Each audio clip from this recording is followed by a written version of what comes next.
ಎಲ್ರಿಗೂ ನಮಸ್ಕಾರ. SBK Kannada YouTube ಚಾನಲ್ಗೆ ನಿಮಗೆ ಸ್ವಾಗತ. RRB ಗ್ರೂಪ್ ಡಿ ಪರೀಕ್ಷೆ ಬರ್ತಾ ಇದೆ. ಅದಕ್ಕೆ ಸಂಬಂಧಪಟ್ಟಂಗೆ ಇನ್ ಮುಂದೆ ಈ ಚಾನಲ್ ಅಲ್ಲಿ ನಿಮಗೆ ವಿಡಿಯೋ ಸಿಗ್ತಾ ಹೋಗ್ತವೆ. ಮ್ಯಾಥಮೆಟಿಕ್ಸ್ ಸಂಬಂಧಪಟ್ಟಿರೋ ವಿಡಿಯೋಸ್ ಗಳನ್ನ ನೀವು ಈ ಚಾನಲ್ ಅಲ್ಲಿ ನೋಡಬಹುದು. ರೀಸನಿಂಗ್ ಸಂಬಂಧಪಟ್ಟ ವಿಡಿಯೋಸ್ ಗಳನ್ನ ನಮ್ಮ ಏಕಲವ್ಯ ಯೂಟ್ಯೂಬ್ ಚಾನಲ್ ನೋಡಬಹುದು. ನಿಮ್ಗೆ ಏನಾದ್ರೂ ಅದರ ಲಿಂಕ್ ಬೇಕು ಅಂದ್ರೆ ವಿಡಿಯೋದ ಡಿಸ್ಕ್ರಿಪ್ಷನ್ ಇದೆ. Ekalavya one vision one dream ಅಂತ ಇರುತ್ತೆ. ಆ ಚಾನಲ್ ನ ಸಬ್ಸ್ಕ್ರೈಬ್ ಮಾಡ್ಕೊಂಡು ಅಲ್ಲಿ ನೀವು ರೀಸನಿಂಗ್ ಸಂಬಂಧಪಟ್ಟಿರುವ ಪ್ರತಿದಿನದ ವಿಡಿಯೋ ಅಪ್ಡೇಟ್ಸ್ ಗಳನ್ನ ಪಡ್ಕೋಬಹುದಾಗಿರುತ್ತೆ. ಮ್ಯಾಥಮೆಟಿಕ್ಸ್ ನ ಎಲ್ಲ ಟಾಪಿಕ್ ಗಳ ಸಿಂಪ್ಲಿಫೈಡ್ ವರ್ಷನ್ಸ್ ಅಲ್ಲಿ ನಿಮಗೆ ಕೆಲವೊಂದು ಪ್ರಶ್ನೆಗಳನ್ನ ತರೋ ಮೂಲಕ ಸಿಲೆಬಸ್ ಅನ್ನ ಕವರ್ ಮಾಡೋದಕ್ಕೆ ಆದಷ್ಟು ನಾನು ಟ್ರೈ ಮಾಡ್ತೀನಿ. ಅಂದ ಹಾಗೆ ನಮ್ಮ RRB NTPC ಪರೀಕ್ಷೆ ಗ್ರೂಪ್ ಡಿ ಪರೀಕ್ಷೆಗೆ ಸಂಬಂಧಪಟ್ಟಂಗೆ ಪ್ರೈವೇಟ್ ಟೆಲಿಗ್ರಾಮ್ ಗ್ರೂಪ್ ಕೂಡ ಇದೆ. ಕೇವಲ 99 ರೂಪಾಯಿನ ಪಾವತಿ ಮಾಡಿ ಆ ಗ್ರೂಪ್ಗೆ ಸೇರ್ಕೊಂಡು 300ಕ್ಕಿಂತ ಹೆಚ್ಚು PDF ನೋಟ್ಸ್ ಗಳನ್ನ ನೀವು ಪಡ್ಕೋಬಹುದು. ಎಕ್ಸಾಮ್ಗೆ ಅನುಕೂಲವಾಗುವಂತ ನೋಟ್ಸ್ಗಳು. ಹಾಗೆ NTPC group D question papers ಕೂಡ ನಮ್ಮ ಹತ್ರ ಅವೈಲೇಬಲ್ ಇದೆ. ಹೆಚ್ಚಿನ ಮಾಹಿತಿಗೆ ಡಿಸ್ಕ್ರಿಪ್ಷನ್ ವಾಟ್ಸ್ಆಪ್ ನಂಬರ್ ಇದೆ, ಕಾಂಟ್ಯಾಕ್ಟ್ ಮಾಡಿ. ಸೊ ಇವತ್ತಿನ ಟಾಪಿಕ್ ಮ್ಯಾಥಮೆಟಿಕ್ಸ್ ವಿಭಾಗದಲ್ಲಿ ನಂಬರ್ ಸಿಸ್ಟಮ್ಸ್ ಅಲ್ಲಿ ಡೆಸಿಮಲ್ಸ್ ಬಗ್ಗೆ ನೋಡ್ತಾ ಹೋಗೋಣ. ಇಂಪಾರ್ಟೆಂಟ್ ಟಾಪಿಕ್ ಇದು. 1ರಿಂದ 2 ಅಂಕಗಳು ನಿಮ್ಗೆ ಎಕ್ಸಾಮ್ ಅಲ್ಲಿ ಬರುತ್ತೆ. ನಂಬರ್ ಸಿಸ್ಟಮ್ ಇಂದ ನಿಮಗೆ 4 ಅಂಕಗಳು ಬರುತ್ತೆ. ಅದರಲ್ಲಿ ಡೆಸಿಮಲ್ದು ಖಂಡಿತವಾಗ್ಲೂ ಪ್ರತಿ ಕ್ವಶನ್ ಅನ್ನು ನಿಮಗೆ ಮಿನಿಮಮ್ 1 ಅಂಕ, ಮ್ಯಾಕ್ಸಿಮಮ್ 2 ಅಂಕಗಳು ಡೆಸಿಮಲ್ಸ್ ಇಂದ ಕವರ್ ಆಗುತ್ತೆ. ಹಾಗಾಗಿ ಅದನ್ನ ಈಗ ನೋಡ್ತಾ ಹೋಗೋಣ. Question number 1, 3 plus 3.33 plus 33.3 plus 3.03 plus 333 ಇದನ್ನ ಕೂಡಿದ್ರೆ ಎಷ್ಟು ಅಂಕ ಬರುತ್ತೆ ಅಂತ. ನಿಮ್ಗೆ ಎಕ್ಸಾಮ್ ಅಲ್ಲಿ ಕ್ಯಾಲ್ಕುಲೇಟರ್ ಅಲೋ ಇರೋದಿಲ್ಲ. ನಿಮ್ಗೊಂದು ಪೇಪರ್ ಮತ್ತು ಪೆನ್ ಅನ್ನ ಕೊಡ್ತಾರೆ. ನೀವು ಅದರಲ್ಲೇ ಇದನ್ನ ಮಾಡ್ಬೇಕಾಗತ್ತೆ. 90 ನಿಮಿಷಗಳು ಮಾತ್ರ ಕಾಲಾವಕಾಶವನ್ನ ಕೊಡ್ತಾರೆ 100 ಪ್ರಶ್ನೆಗಳಲ್ಲಿ. ಅದರಲ್ಲಿ ನಿಮ್ಗೆ ಪ್ರಾಯಶಃ 25 ಗಣಿತ, 30 ರೀಸನಿಂಗ್ ಬರೋದ್ರಿಂದ 55 ಅಂಕಗಳನ್ನ ನೀವು 55 ಕ್ವಶನ್ಸ್ ಏನು ರೈಟಿಂಗ್ ಮಾಡ್ಬೇಕಾಗತ್ತೆ. ಅಲ್ಲಿ ನೀವು ಸಾಧ್ಯವಾದಷ್ಟು ವಿತಿನ್ ಅ ಮಿನಿಟ್, 1 ನಿಮಿಷದ ಒಳಗಾಗಿ ಸಾಲ್ವ್ ಮಾಡೋದನ್ನ ಪ್ರಾಕ್ಟೀಸ್ ಮಾಡ್ಕೋಬೇಕಾಗತ್ತೆ.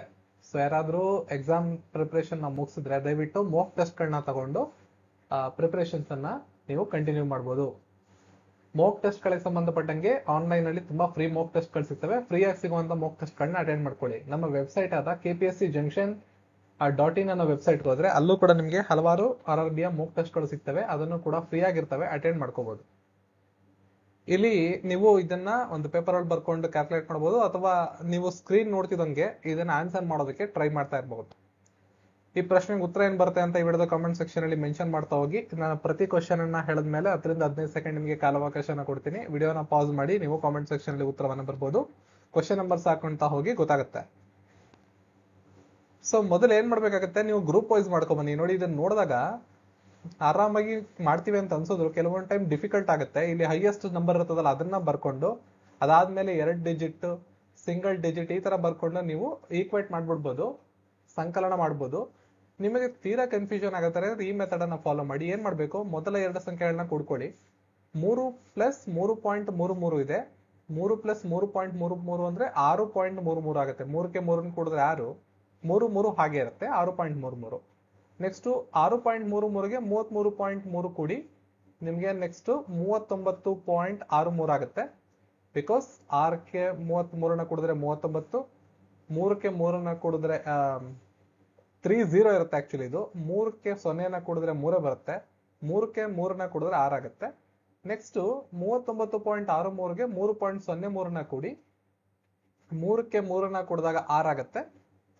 6ಕ್ಕೆ 0ನ ಕೂಡಿದ್ರೆ 6 ಆಗುತ್ತೆ. 39ಕ್ಕೆ 3ನ ಕೂಡ 42 ಆಗುತ್ತೆ. ಇನ್ನು 42ಕ್ಕೆ 333ನ ಕೂಡಿದ್ರೆ 375.66 ಬರುತ್ತೆ. ಆಯ್ಕೆ 2 ಈ ಪ್ರಶ್ನೆಗೆ ಸರಿಯಾದಂತ ಉತ್ತರ ಆಗುತ್ತೆ. ಈ ರೀತಿಯಾಗಿ ತುಂಬಾ ನೀವು ಎಕ್ಸಾಮ್ ಅಲ್ಲಿ ಇದು ಜನರಲ್ ಮೆಥಡ್. ನೀವೇನ್ ಮಾಡ್ಬೇಕಾಗತ್ತೆ, 333 ದೊಡ್ಡ ಸಂಖ್ಯೆನ ಫಸ್ಟ್ ಬರ್ಕೊಂಡು ಅದಾದ್ಮೇಲೆ ಚಿಕ್ಕ ಸಂಖ್ಯೆಗಳಿವೆಯಲ್ಲ ಇವನ್ನ ಕೂಡ್ಕೊಳ್ಳಿ. ನೆಕ್ಸ್ಟ್ ಇರ್ತಕ್ಕಂಥ 2 ಡಿಜಿಟ್ 33.3 ಇದನ್ನ ಬರ್ಕೊಳ್ಳಿ. ಇದನ್ನ 2ನೇ ನಂಬರ್ ಕೊಟ್ಕೊಳ್ಳಿ. ಅದಾದ್ಮೇಲೆ 9ನ ಕೂಡ್ಕೊಂಡು 9.36 ಆಗುತ್ತೆ. ಅದನ್ನ ಕೂಡ್ಬಿಟ್ರೆ ನಿಮ್ಗೆ ಈಸಿಯಾಗಿ ಆನ್ಸರ್ ಸಿಗುತ್ತೆ. ನಿಮ್ಗೆ ಯಾವ್ದು ಮೆಥಡ್ ಈಸಿ ಅನ್ಸುತ್ತೋ ಆ ಮೆಥಡ್ ಅನ್ನ ಈ ಒಂದು ಲೆಕ್ಕದಲ್ಲಿ ನೀವು ಫಾಲೋ ಮಾಡ್ಬೋದು. ನೆಕ್ಸ್ಟ್ ಬಾಡ್ ಮಾಸ್ ರೂಲ್ ನ ಅಪ್ಲೈ ಮಾಡಿ ಕೆಲವೊಂದನ್ನ ನೀವು ಆನ್ಸರ್ ಮಾಡ್ಬೇಕಾಗುತ್ತೆ. ಕೆಲವೊಂದನ್ನ ಫಾರ್ಮುಲಾ ಮೆಥಡ್ ಅನ್ನ ಯೂಸ್ ಮಾಡ್ಕೊಂಡು ಆನ್ಸರ್ ಮಾಡ್ಬೇಕಾಗುತ್ತೆ. ನೋಡಿ, 0.14 ಇಂಟು 0.14 ಬ್ರಾಕೆಟ್ ಹಾಕಿದ್ದಾರೆ, minus 2 into 0.14 into 5.14 plus 5.14 into 5.14. ಇದಕ್ಕೆ ಆನ್ಸರ್ ಏನ್ ಬರುತ್ತೆ ಅಂತ ಮಾಡ್ಬೋದು. ನೋಡಿ, ಸಾಮಾನ್ಯವಾಗಿ ಇದನ್ನ ನೀವು ಗಮನಿಸಿದ್ರೆ 14 ತರ ಕಾಣ್ತಾ ಇದೆ. ಇದು ನಿಮ್ಗೆ ಫ್ರಾಕ್ಷನ್ಸ್ ಅನ್ನ ತೆಗೆದ್ರೆ ಇದನ್ನ A ಅನ್ಕೊಂಡ್ರೆ, ಇದನ್ನ B ಅನ್ಕೊಂಡ್ರೆ, ಇದನ್ನ 2AB ಅನ್ಕೊಂಡ್ರೆ A² minus 2ab plus B square ಅನ್ನೋ ರೂಪದಲ್ಲಿದೆ. ಸೊ ಆನ್ಸರ್ ಏನ್ ಬರಬೇಕು, A square A minus B whole square ಬರ್ಬೇಕಲ್ವಾ, A minus B whole square ಬರ್ಬೇಕು. ಸೊ ಈ ತರ ಕೆಲವೊಂದು ಫಾರ್ಮುಲಾ ಓರಿಯೆಂಟೆಡ್ ಇರ್ತವೆ, ನೀವು ಆನ್ಸರ್ ಮಾಡಿದ್ರೆ ನಿಮ್ಗೆ ಈಸಿಯಾಗಿ ಆನ್ಸರ್ ಸಿಕ್ಬಿಡುತ್ತೆ. ನೋಡಿ, ನೀವು ಇದನ್ನ ಹಂಗೆ ಮಾಡ್ಬೋದು. ಹಂಗೆ ಮಾಡ್ತೀವಿ ಅಂದಾಗ ನೀವು ಇದನ್ನ ಫ್ರಾಕ್ಷನ್ಸ್ ಅನ್ನ ಹಾಕೊಂಡು ಮಾಡ್ಬೇಕಾಗತ್ತೆ. ಶಾರ್ಟ್ ಟ್ರಿಕ್ಸ್ ಅನ್ನು ಯೂಸ್ ಮಾಡಿದ್ರೆ ನೋಡಿ, A minus B whole square A square plus B square minus 2ab ಇರುತ್ತೆ. ನಿಮ್ಗೆ ಆಲ್ರೆಡಿ ಇಲ್ಲಿ ಗೊತ್ತಿದೆ, ಎ ಜಾಗದಲ್ಲಿ 0.14 ಇದೆ, ಬಿ ಜಾಗದಲ್ಲಿ 5.14 ಇದೆ. ನೀವು 0.14 5.14 ಅಂದ್ರೆ 0.14 0.14 ಕ್ಯಾನ್ಸಲ್ ಆಗುತ್ತೆ, -5 ಉಳ್ಕೊಳ್ಳುತ್ತೆ. -5ನ ಸ್ಕ್ವೇರ್ ಮಾಡಿದ್ರೆ 25 ಬರುತ್ತೆ. ಇದು easiest method, short tricks method. ಇಲ್ಲ ನಾನು ಹೀಗೆ ಮಾಡ್ತೀನಿ ಅಂದ್ರೆ ನೀವು ಈಗ 14 × 14 196 ಆಗುತ್ತೆ. ಇಲ್ಲಿ 196 ಹಾಕೋಕ್ಕಾಗೋದಿಲ್ಲ, ಯಾಕಂದ್ರೆ ಡಿಜಿಟ್ಸ್ ಆದ್ಮೇಲೆ 2 ಇರೋದ್ರಿಂದ ನೀವು ಬಿಡ್ಬೇಕಾಗತ್ತೆ ಅದನ್ನ. ಸೊ 0.0196 ಆಗುತ್ತೆ.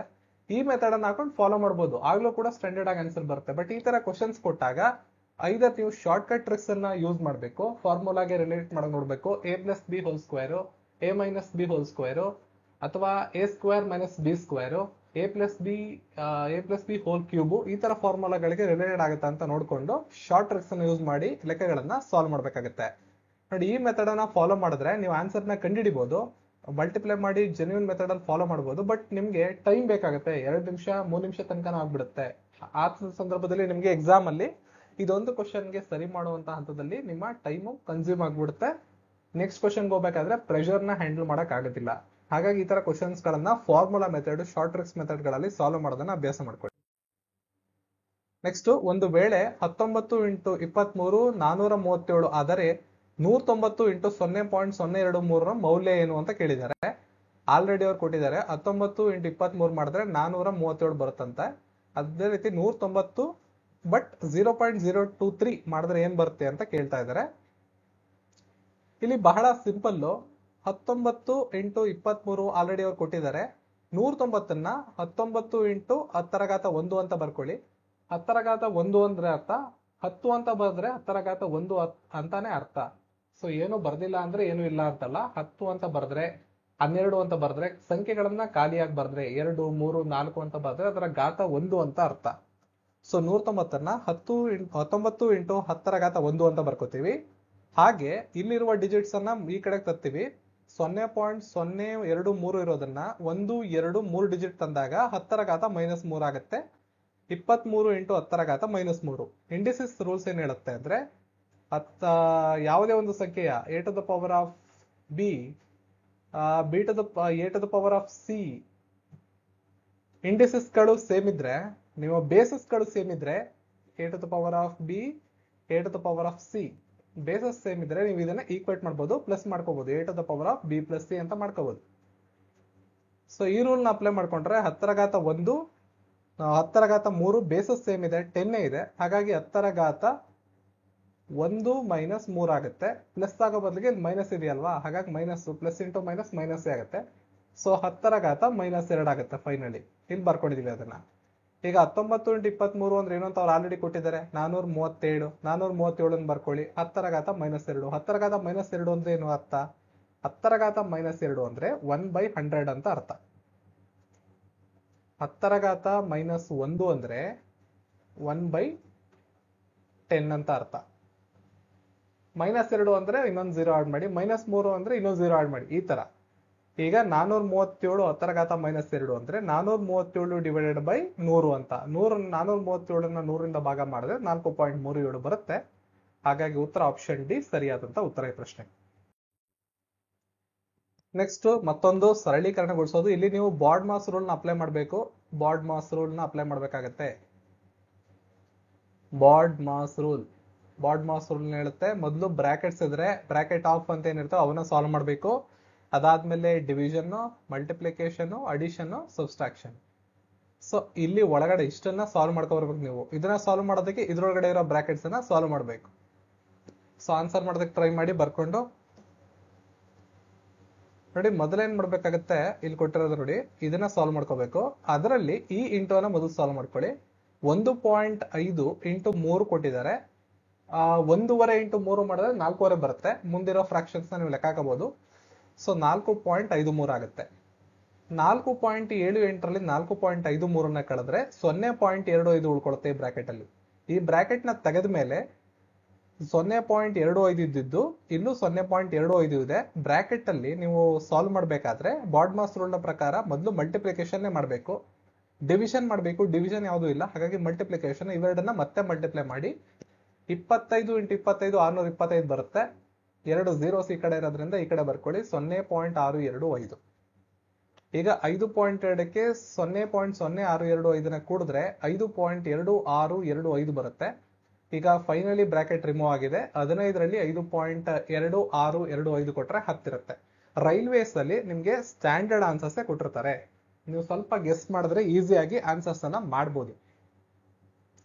ಈಗ ಆಲ್ರೆಡಿ ನೋಡಿ ಇಲ್ಲಿ ಕೊಟ್ಟಿರುವಂತ ಲೆಕ್ಕಾಚಾರಗಳನ್ನ ನೋಡ್ಕೊಂಡಾಗ ಇಲ್ಲಿ ನಮ್ಗೆ ಲೆಕ್ಕಗಳನ್ನ ಮಾಡ್ಕೊಂಡಾಗ ಒಂದು ಸ್ಟ್ಯಾಂಡರ್ಡ್ ಆಗಿರೋ ಐಡಿಯಾ ಸಿಕ್ಬಿಡುತ್ತೆ ನಮ್ಗೆ ಏನೇ ಆದ್ರೂ. ಯಾಕೆಂದ್ರೆ ಇಲ್ಲಿ ನೋಡಿ 15 ಕೊಟ್ಟಿದ್ದಾರೆ ಹೊರಗಡೆ, ಇಲ್ಲಿ ಆಲ್ರೆಡಿ 5 ಕೊಟ್ಟಿದ್ದಾರೆ. ಇಲ್ಲಿ ಏನೇ ನಮ್ಗೆ ಸಮೀಕರಣಗಳು ಏನೇ ಆದ್ರೂ 10 ಕೆಳಗಡೆನೆ ಆನ್ಸರ್ ಬರ್ಬೇಕು, ಯಾಕಂದ್ರೆ ಆಲ್ರೆಡಿ 15 ಇದೆ ಹೊರಗಡೆ. ಇಲ್ಲಿ ಯಾವ್ದೇ ಒಂದು ಸಮೀಕರಣ ಸಂಕಲನ ಆಗಿ ವ್ಯವಕಲನ ಆದ್ರೂ 5ಕ್ಕಿಂತ ಒಂದ್ ಸಂಖ್ಯೆ ಜಾಸ್ತಿ ಆದ್ರೂ 15ರಲ್ಲಿ ಮೈನಸ್ ಆಗುತ್ತೆ ಅಂದಾಗ ಆಬ್ವಿಯಸ್ಲಿ ಇಲ್ಲಿ ಬರುವಂತ ಉತ್ತರಗಳು ಸಿಗ್ತವೆ. ಸೊ ಇಲ್ಲಿ ನೀವು ಜನರಲ್ ಆಗಿ ಯೋಚನೆ ಮಾಡಿದ್ರೆ 15 - 10 ಅಂತಾನೆ 5 ಅಂತಾನೆ ಬಂದ್ರು ಕನಿಷ್ಠ 10 ಈ ಸಂಖ್ಯೆಗಳು ಬರ್ತವೆ. ಈ ರೀತಿ ಎಲಿಮಿನೇಷನ್ ಮೆಥಡ್ ಅನ್ನು ಯೂಸ್ ಮಾಡಿಕೊಂಡು ಕೂಡ ನೀವು ಆನ್ಸರ್ ಅನ್ನ ಕಂಡುಹಿಡಿಯಬಹುದು. ಒಂದು ವೇಳೆ ಸ್ಕ್ವೇರ್ ರೂಟ್ ಆಫ್ 2916 54 ಆದರೆ ಈ ಕೆಳಗಿನವುಗಳ ಮೌಲ್ಯ ಏನಾಗುತ್ತದೆ? ಸೊ ಇದು ನೀವು ನೋಡ್ತಿದ್ದಂಗೆ ಗೊತ್ತಾಗುತ್ತೆ ನೋಡಿ. 2916ನ್ನ ಸ್ಕ್ವೇರ್ ರೂಟ್ ತೆಗೆದ್ರೆ 54 ಬರುತ್ತಂತೆ. ಓಕೆ, ಈಗ ಇಲ್ಲಿ ಒಂದು ಪಾಯಿಂಟ್ ಹಾಕಿದ್ರೆ ಎರಡು ಸಂಖ್ಯೆಗಳ ಮಧ್ಯೆ ಇಲ್ಲಿ ಒಂದ್ ಸಂಖ್ಯೆ ಮಧ್ಯೆ ಪಾಯಿಂಟ್ ಬರುತ್ತೆ, 5.4 ಆಗುತ್ತೆ. ಈ ಮೆಥಡ್ ಅನ್ನ ಫಾಲೋ ಮಾಡ್ಕೊಂಡ್ರೆ ಇಲ್ಲಿ ಆನ್ಸರ್ ಕಂಡುಹಿಡಿಯಬಹುದು. ಅದಕ್ಕೆ ಒಂದು ಪರಿಕಲ್ಪನೆ ಕೊಡ್ತಾರೆ, ಸ್ಕ್ವೇರ್ ರೂಟ್ ಆಫ್ a/b ಅಂದ್ರೆ square root of a divide by square root of b. ಉದಾಹರಣೆ ನೋಡಿ, ಸ್ಕ್ವೇರ್ ರೂಟ್ ಆಫ್ 2916 54 ಆದ್ರೆ ಸ್ಕ್ವೇರ್ ರೂಟ್ ಆಫ್ 29.16ನ್ನ 2916 ಡಿವೈಡೆಡ್ ಬೈ 100 ಅಂತ ಬರ್ಕತ್ತಾರೆ. ಓಕೆ, ಯಾಕಂಗ್ ಬರ್ಕೊಂಡ್ರು 29.16 ಅನ್ನೋದನ್ನ 2916 ಅನ್ನೋ ರೆಪ್ರೆಸೆಂಟ್ ಮಾಡೋದಕ್ಕೆ ಕೆಳಗಡೆ 100ರಿಂದ ಭಾಗಾಕಾರ ಮಾಡಿದ್ದಾರೆ. ಈಗ ಈ ಮೆಥಡ್ ಅನ್ನ ಯೂಸ್ ಮಾಡಿಕೊಂಡು ಸ್ಕ್ವೇರ್ ರೂಟ್ ಆಫ್ a/b ನ square root of a divide by square root of b ಅಂತ ಫಾಲೋ ಮಾಡ್ತೀವಿ. ಸ್ಕ್ವೇರ್ ರೂಟ್ ಆಫ್ 2916 54 ಅಂತ ಗೊತ್ತು, ಸ್ಕ್ವೇರ್ ರೂಟ್ ಆಫ್ 100 10 ಅಂತ ಗೊತ್ತು, 5.4 ಆಗುತ್ತೆ. ಅದನ್ನ ನಾನು ಇದನ್ನ ಸರಳವಾಗಿ ಹೇಳ್ಬಿಟ್ಟೆ. ಇದಕ್ಕೆಲ್ಲ ಮಾಡ್ಬೇಕಂದ್ರೆ ಈ ಮೆಥಡ್ ಅನ್ನ ಫಾಲೋ ಮಾಡಿದ್ರೆ ಈಸಿ ಆಗುತ್ತೆ ನಿಮಗೆ. ಸೊ ಇಲ್ಲಿ ಏನಾಗುತ್ತೆ 0.54 ಆಗುತ್ತೆ. ಅದೇ ರೀತಿ 0.054 0.0054 ಆಗುತ್ತೆ. ಎಲ್ಲವನ್ನ ಆಡ್ ಮಾಡ್ಕೊಂಡ್ರೆ ಫೈನಲಿ ನಿಮ್ಗೆ 5.9994 ಆನ್ಸರ್ ಸಿಗುತ್ತೆ. Option 3 is the right answer. Next 0.8 into 0.8 into 0.8, ಅದೇ ರೀತಿ 0.7 0.7 ಇಂಟು 0.7 ಪ್ಲಸ್ 2.52 ಇದರ ಮೌಲ್ಯ. ಇದು ಕೂಡ ನೀವು ಮಲ್ಟಿಪ್ಲೈ ಮಾಡ್ಕೊಂಡ್ರಾಗುತ್ತೆ. 8 ಕ್ಯೂಬ್ ಬರುತ್ತೆ. ಇದು 8 ಕ್ಯೂಬ್ ಅಂದ್ರೆ 8 ಇಂಟು 8 64, 64 ಇಂಟು 8 512. ಬಟ್ ಇಲ್ಲಿ ಡೆಸಿಮಲ್ ಫಾರ್ಮ್ ಅಲ್ಲಿ ಇರೋದ್ರಿಂದ ನೀವು ಅದನ್ನ ಆ ತರ ಮಾಡ್ಕೋಬಹುದು. 8 ಇಂಟು 10⁻1 ಅಂತ ಮಾಡ್ಕೊಂಡು ಸಾಲ್ವ್ ಮಾಡ್ಬೋದು ಇದನ್ನ ನೋಡಿ. ಹಾಗೆ ನೀವು ಮಲ್ಟಿಪ್ಲೈ ಮಾಡಿದ್ರೆ 0.8 0.8 0.8 512. ಈಗ ಒಂದು ಪಕ್ಷ ನೀವು 8 ಇಂಟು 10⁻1 ಅಂತ ಮಾಡ್ಕೊಂಡ್ರು ಕೂಡ ಏನು ವ್ಯತ್ಯಾಸ ಆಗಲ್ಲ. ಅವಾಗ 8 ಬರುತ್ತೆ. 8 8 64, 64 8 512 ಬರುತ್ತೆ. ಬಟ್ 10⁻1 ಅಂತ ಹೇಳಿ 10⁻3 ಆಗಿರುತ್ತೆ. ಮತ್ತೆ ವಾಪಸ್ ತರಬೇಕು. ವಾಪಸ್ ತಂದಾಗ 1 2 3 ಬಂದು ಇಲ್ಲಿಗೆ ಪಾಯಿಂಟ್ ಬರುತ್ತೆ. ಸೊ 0.51 ಬರುತ್ತೆ. ನಿಮ್ಗೆ ಯಾವ ಮೆಥಡ್ ಈಸಿ ಅನ್ಸುತ್ತೋ ಅದನ್ನು ನೀವು ಫಾಲೋ ಮಾಡಿ. ಅದೇ ರೀತಿ 7 ಇಂಟು 7 ಇಂಟು 7 7 49, 49 343 0.343 ಇದೆ. ಫೈನಲಿ ಎಲ್ಲವನ್ನ ಆಡ್ ಮಾಡಿ 3.375 ಬರುತ್ತೆ. ಆನ್ಸರ್ 1. ಆಪ್ಷನ್ ಇರತಕ್ಕಂಥದ್ದು 1 ಸರಿಯಾದ ಉತ್ತರ ಆಗುತ್ತೆ. ನೆಕ್ಸ್ಟ್ 0.23 ಬಾರ್ ಪ್ಲಸ್ 0.27 ಬಾರ್ ಇದರ ಮೌಲ್ಯವೇನು? ಇದು ಒಂದನ್ನು ನೋಡ್ಕೊಂಡ್ರೆ ನೀವೆಲ್ಲವನ್ನ ಆನ್ಸರ್ ಮಾಡ್ಬೋದು. ನೋಡಿ, ಎಕ್ಸ್ ಅನ್ನೋದನ್ನ 0.23 ಬಾರ್ ಅಂತ ಕರೆಯೋಣ. 23 ಬಾರ್ ಅಂದ್ರೆ ಯಾವ ಎರಡು ಸಂಖ್ಯೆಗಳ ಮೇಲೆ ಬಾರ್ ಹಾಕಿರ್ತಾರೋ ಅವು ರಿಪೀಟೇಟಿವ್ ಆಗ್ತವೆ ಅಂತ. ಉದಾಹರಣೆಗೆ ನೋಡಿ, 23 ಬಾರ್ 23 ಫಸ್ಟ್ ಬರುತ್ತೆ, ಅದಾದ್ಮೇಲೆ 23 ಬರುತ್ತೆ, 23 ಬರುತ್ತೆ, 23 ಬರುತ್ತೆ. ಸಪೋಸ್ ಇಲ್ಲಿ 23 ಎರಡಕ್ಕೂ ಬಾರ್ ಆಗ್ತಾನೆ 3 ಹಾಕಿದ್ರೆ 2333 ಅಂತ ಬರ್ತಾ ಇದ್ವು. ಓಕೆ, ಆ ತರ ಇದು. ಸೊ ಎಕ್ಸ್ ನ ಬೆಲೆ 0.23 ಅನ್ಕೊಂಡು ಮೊದಲನೇದು ಎಕ್ಸ್ ನ ನೀವು ಬಿಡಿಸ್ಕೊಳ್ಳಿ. 0.232323 ಅಂತ ಬರ್ತಿದ್ರೆ 1 ಅಂತ ಕರ್ಕೊಳ್ಳಿ. ಈ ಸಮೀಕರಣಕ್ಕೆ 100ನ್ನ ಗುಣಾಕಾರ ಮಾಡಿದ್ರೆ 100x ಆಗುತ್ತೆ. ಈ ಒಂದು ಪಾಯಿಂಟ್ ಇಲ್ಲಿ ಹೋಗ್ಬಿಟ್ಟು ನಿಮ್ಗೆ ನೋಡಿ, ಈ ಪಾಯಿಂಟ್ ಇಲ್ಲಿ ಹೋಗಿ 23.232323 ಅಂತ ಆಗುತ್ತೆ. ಇದನ್ನ ಈಕ್ವೇಶನ್ 2 ಅಂತ ಕರೀರಿ. ಈಗ ಎರಡನೇ ಈಕ್ವೇಶನ್ ಇಂದ ಮೊದಲನೇ ಈಕ್ವೇಶನ್ ನ ಕಳೀರಿ. 100x - x 99x ಆಗುತ್ತೆ. 23 - 0.23 ಇದೆಯಲ್ಲ, ನೋಡಿ ಪಾಯಿಂಟ್ ಆದ್ಮೇಲೆ ಇರತಕ್ಕಂಥ ಸಂಖ್ಯೆ ಇಲ್ಲಿ, ಪಾಯಿಂಟ್ ಆದ್ಮೇಲೆ ಇರತಕ್ಕಂಥ ಸಂಖ್ಯೆ ಇಲ್ಲಿ 2 ಕಾಮನ್ ಇರೋದ್ರಿಂದ 2 ಮೈನಸ್ ಆಗ್ಬಿಡುತ್ತೆ. 23 - 0 23 ಉಳ್ಕೊಳ್ಳುತ್ತೆ. ಸೊ ಎಕ್ಸ್ ನ ಬೆಲೆ ಏನಾಗುತ್ತೋ 23/99 ಆಯ್ತು. ಅದೇ ರೀತಿ 27 ಮಾಡಿದ್ರೆ 27/99 ಬರುತ್ತೆ. ಫೈನಲಿ 23/99 ಪ್ಲಸ್ 27/99 50/99 ಈ ಪ್ರಶ್ನೆಗೆ ಸರಿಯಾದಂತ ಉತ್ತರ ಆಗುತ್ತೆ. 1.6 ಕ್ಯೂಬ್ - 0.9 ಕ್ಯೂಬ್ - 0.7 ಕ್ಯೂಬ್ ಗಳಿವೆ ಎಲ್ಲ. ಇದರ ಮೌಲ್ಯವನ್ನ ಕಂಡುಹಿಡಿಯಿರಿ. ಇಲ್ಲೂ ಕೂಡ ನೀವು ಸೇಮ್ ಮಾಡ್ಕೋಬಹುದು. 1.6 ಕ್ಯೂಬ್ ಮಾಡಕ್ಕಾಗಲ್ಲ ಅಂದ್ರೆ 16 ಕ್ಯೂಬ್ ಮಾಡ್ಕೊಳ್ಳಿ. 16 ಬಂತ ಬರ್ಕೊಂಡಾಗ 16 10⁻⁻1 ಹೋಲ್ ಕ್ಯೂಬ್ ಅಂತ ಮಾಡ್ಕೋಬೇಕು. ಓಕೆ, ಅವಾಗ ಏನಾಗುತ್ತೆ 16 ಕ್ಯೂಬ್ ಆನ್ಸರ್ ಕಂಡು ಹಿಡಿದು 10⁻⁻1 × 3 10⁻⁻3 ಆಗುತ್ತೆ. ಆನ್ಸರ್ ಅನ್ನ ಕಂಡಿದ್ರೆ ನೋಡಿ, ಇದಕ್ಕೆ ಒಂದು ಸ್ಟ್ಯಾಂಡರ್ಡ್ ಫಾರ್ಮುಲಾ ಈ ತರ ಇದೆ, ಇದನ್ನ ಯೂಸ್ ಮಾಡ್ಕೋಬಹುದು. a + b + c 0 ಆದ್ರೆ a³ + b³ + c³ 3abc ಆಗುತ್ತೆ. So 1.6 cube plus -0.9 cube plus -0.7 cube ಆಗುತ್ತೆ. ಈ ಫಾರ್ಮುಲಾ ಪ್ರಕಾರ 3abc ಆಗುತ್ತೆ. 3abc ನ ಇಲ್ಲಿ ಸಬ್ಸ್ಟಿಟ್ಯೂಟ್ ಮಾಡಿ ನಿಮಗೆ ಆನ್ಸರ್ 3.024 ಸಿಗುತ್ತೆ. ಆಯ್ಕೆ 1 ಸರಿಯಾದ ಉತ್ತರ. ನೆಕ್ಸ್ಟ್ ಇನ್ನೊಂದಿದೆ, ಆನ್ಸರ್ ಮಾಡೋದಕ್ಕೆ ಟ್ರೈ ಮಾಡಿ. 12.3 / 0.03 ಡಿವೈಡ್ 2.05 ಪ್ಲಸ್ 2.05. ಇಲ್ಲಿ ಮೊದಲು ನೀವು ಈ ಬ್ರಾಕೆಟ್ ಅಲ್ಲಿ ಇರೋದನ್ನ ಬಾರ್ಡ್ಮಾಸ್ ರೂಲ್ ನ ಪ್ರಕಾರ ಬ್ರಾಕೆಟ್ ಇರೋದನ್ನ ಸಾಲ್ವ್ ಮಾಡಬೇಕು. 12.3 / 0.03 ಮಾಡಬೇಕು. ನಿಮಗೆ ಮಾಡಕ್ ಗೊತ್ತಾಗಲ್ಲ ಅಂದ್ರೆ ನಾನು ಹೇಳ್ಕೊಟ್ಟಿರೋ ಮೆಥಡ್ ಫಾಲೋ ಮಾಡಿ. 12.3ನ್ನ 123 × 10⁻⁻1 ಅಂತ ಬರ್ಕೊಳ್ಳಿ. ಇದನ್ನ 3 × 10⁻⁻2 ಅಂತ ಬರ್ಕೊಳ್ಳಿ. 3ರಿಂದ 123 ಡಿವೈಡ್ ಆಗುತ್ತೆ. ಈಸಿಯಾಗಿ ಆನ್ಸರ್ ನ ಕಂಡುಹಿಡಿಬಹುದು. ಆಮೇಲೆ ಇದನ್ನ ಡಿವೈಡ್ ಮಾಡಿ ನೆಕ್ಸ್ಟ್ ಆಡ್ ಮಾಡಿ. ಯಾವ ತರ ಮಾಡೋದು ನೋಡಿ, ಇಲ್ಲಿ 12.3ನ್ನ 123 / 10 ಅಂತ ಬರ್ಕೊಂಡಿದ್ದೀನಿ. ಡಿವೈಡ್ ಬೈ 10 ಅಂತ ಬರ್ಕೊಂಡ್ರು ಒಂದೇ, 10⁻⁻1 ಅಂತ ಬರ್ಕೊಂಡ್ರು ಒಂದೇ. ಡಿವೈಡ್ 3 × 100. ಇಲ್ಲಿ ಮಲ್ಟಿಪ್ಲಿಕೇಶನ್ ಡಿವಿಷನ್ ನ ಮಲ್ಟಿಪ್ಲಿಕೇಶನ್ ಮಾಡಬೇಕು ಅಂದ್ರೆ ಇದು ಎಕ್ಸ್ಚೇಂಜ್ ಆಗುತ್ತೆ. ಇದು 3/100 ಇದ್ದು 100/3 ಆಗುತ್ತೆ. ಈಗ 3ರಿಂದ ಕ್ಯಾನ್ಸಲ್ ಮಾಡ್ಕೊಳ್ಳಿ, ನಿಮ್ಗೆ ಆನ್ಸರ್ ಸಿಗುತ್ತೆ. 3 4 3 1 ಇಲ್ಲೊಂದು 0 ಕ್ಯಾನ್ಸಲ್ ಆಗ್ಬಿಡುತ್ತೆ. ಸೊ 41 × 10 410 ಆಗುತ್ತೆ. 2.05ನ್ನ 205/100 ಅಂತ ಬರ್ಕೊಂಡಿದ್ದಾರೆ ಅವರು. ಮತ್ತೆ ಇದನ್ನ ಇಂಟು ಮಾಡ್ಕೋಬೇಕಾದ್ರೆ 100/105 ಅಂತ ಎಕ್ಸ್ಚೇಂಜ್ ಮಾಡ್ಕೊಂಡಿದ್ದಾರೆ. ಇಲ್ಲೂ ಕೂಡ ನೀವು 5ರಿಂದ ಈಸಿಯಾಗಿ ಡಿವೈಡ್ ಮಾಡ್ಕೊಳ್ಳಿ, ಆನ್ಸರ್ ಸಿಗ್ತಾ ಹೋಗುತ್ತೆ ನಿಮ್ಗೆ. ಫೈನಲಿ 200 ಮಾತ್ರ ಉಳ್ಕೊಳ್ಳುತ್ತೆ ಈ ಕಡೆ. ನೀವು ಸಿಂಪ್ಲಿಫೈ ಮಾಡಿದಾಗ 200ಗೆ 2ಅನ್ನ ಆಡ್ ಮಾಡೋದು ಈಸಿ. 202.05 ಆನ್ಸರ್ ನಿಮ್ಗೆ ಈಸಿಯಾಗಿ ಸಿಕ್ಬಿಡುತ್ತೆ. ನೆಕ್ಸ್ಟ್ 0.018 ಬಾರ್, ಇದರ ಸರಿಯಾದ ಮೌಲ್ಯ ನಿಮ್ಗೆ ಆಲ್ರೆಡಿ ಹೇಳಿದ್ದೀನಿ ನೋಡಿ. ಎಕ್ಸ್ ಅನ್ನೋದನ್ನ 0.01818 ಯಾವ ಸಂಖ್ಯೆಗೆ ಬಾರ್ ಹಾಕಿರ್ತಾರ ಅವು ರಿಪಿಟೇಟಿವ್ ಸಂಖ್ಯೆ ಆಗಿರ್ತವೆ, ಅದನ್ನ ಬರ್ಕೊಳ್ಳಿ. 10x ಅಂದ್ರೆ 10 ಅನ್ನ ಆಡ್ ಮಾಡ್ಕೊಳ್ಳಿ. 10 ಆಡ್ ಮಾಡಿದಾಗ 10 ಕಮ್ಮಿ ಆಗುತ್ತೆ, 0.1818 ಆಗುತ್ತೆ. 1000 ಆಡ್ ಮಾಡಿ 18.1818 ಬರ್ತವೆ. ಈಗ ಸಮೀಕ್ಷೆ 1000x ಅನ್ನ 100x ಇಂದ ಮೈನಸ್ ಮಾಡ್ಕೊಳ್ಳಿ. 990x = 18 ಆಗುತ್ತೆ. x ನ ಬೆಲೆ 18/1 990 ಆಗುತ್ತೆ. 18ರಿಂದ 990ನ್ನ ಕ್ಲೀನ್ ಆಗಿ ಡಿವೈಡ್ ಮಾಡಬಹುದು. 55 ಸಲ ಕ್ಲಿಯರ್ ಆಗಿ ಡಿವೈಡ್ ಆಗುತ್ತೆ. ಹಾಗಾಗಿ 1/55 ಈ ಪ್ರಶ್ನೆಗೆ ಸರಿಯಾದಂತ ಮೌಲ್ಯ ಆಗುತ್ತೆ. ಸೊ ಕೆಲವೊಮ್ಮೆ 100x ಮಾಡ್ತೀರಾ, ಕೆಲವೊಮ್ಮೆ 1000x ಮಾಡ್ತೀರಾ ಅಂದ್ರೆ ನೋಡಿ, ಇಲ್ಲಿ ಎಷ್ಟು ಝೀರೋಸ್ ಇರುತ್ತೋ ಇಲ್ಲಿರುವಂತ ಸಂಖ್ಯೆ ಪೂರ್ಣ ಸಂಖ್ಯೆ ಆಚೆ ಬರೋವರೆಗೂ ನೀವು ತರಬೇಕು. ಇಲ್ಲಿ 1 2 3 0ಗಳನ್ನ ಅದು ಎಕ್ಸ್ಪೆಕ್ಟ್ ಮಾಡ್ತಿದೆ ಇದು ಆಚೆ ಬರೋದಕ್ಕೆ. ಹಾಗಾಗಿ 1000x ಮಾಡಿದ್ದೀವಿ. ಪ್ರೀವಿಯಸ್ ಲೆಕ್ಕದಲ್ಲಿ ನಮ್ಗೆ ಇಲ್ಲೇ ಇತ್ತು, ಡೆಸಿಮಲ್ ಆದ್ಮೇಲೆ ಇಮಿಡಿಯೇಟ್ ಇತ್ತು. ಹಾಗಾಗಿ 100x ಅಲ್ಲಿ ಅದಕ್ಕೆ ಆನ್ಸರ್ ಸಿಕ್ಕಿತ್ತು. ಇಷ್ಟನ್ನು ನೀವು ನೋಡ್ಕೊಳ್ಳಿ.